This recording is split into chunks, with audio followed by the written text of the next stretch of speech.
Super Typhoon Inday with international name Bavi has officially entered the Philippine Area of Responsibility or PAR, pulling the southwest monsoon toward it, which is expected to bring rain pouring across the country. With this, government agencies are ramping up disaster response efforts, including preemptive evacuations and widespread sea travel cancellations. Vel Custodio details this report. The Office of Civil Defense or OCD is intensifying coordination with various agencies and local government units affected by Super Typhoon Inday, following its entry into the Philippine Area of Responsibility or PAR this morning. Preemptive evacuations are already underway in vulnerable areas with priority given to sectors such as senior citizens and persons with disabilities. Itong pinalabas nating direktiba ayon na rin sa ay pinag-utos ng ating Pangulo.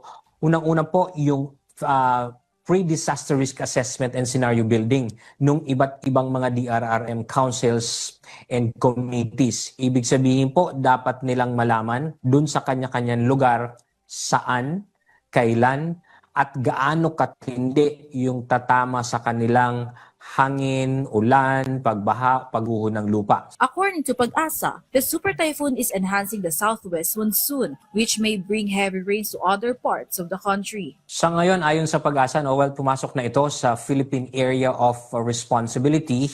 Tinitingnan pa din na ang tatahakin nito ay ito nga pong extreme northern Luzon and eastern Luzon ng ating bansa. Pero ang binabantayan kasi natin dito, hindi lang itong bagyong Inday, kundi yung hahatakin at saka hihilahin nito na hanging habagat. Kaya ibig sabihin po, hindi lang yung extreme northern Luzon ang dapat pong maghanda dahil meron pa pong mga pag-ulan na dulot ng habagat at localized thunderstorms sa Luzon, sa Visayas, at kasama na rin dyan yung Mindanao na yun nga ang mauuna actually na may mga pag-ulan. Sea travel has been temporarily prohibited following the gale warning raised over northern Luzon. As of this 11 a.m., info galing po ito sa ating Department of Science and Technology sa Pag-asa po. Gale warning number 1, they issued as of 11 a.m. Northeastern seaboard of northern and central Luzon.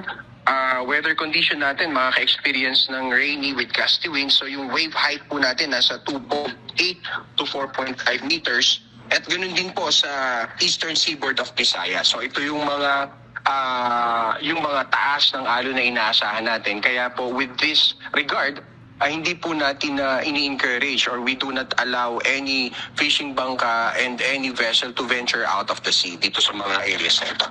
The Philippine Coast Guard or PCG and Disaster Risk Reduction Management Offices are focused on evacuating residents in flood-prone areas and those living near coastlines. The agency is also coordinating with Philippine Ports Authority on the canceled trips. Under the PCG's no-sail policy, several trips had been cancelled, including Odiongan to Batangas, Jagna Bohol to Balbagon, Camiguin, and vice versa. Trips from the ports of San Ricardo and Calbayog in Eastern Leyte and Samar. Trips from ports of Calapan, Lubang, and Puerto Galera in Mindoro, Coronto, El Nido, and vice versa, and trips from Zamboanga to Sulu and Tawi-Tawi. Meanwhile, the Department of Social Welfare and Development or DSWD is preparing 4.7 million family food packs for provinces that may be affected by Typhoon Inday.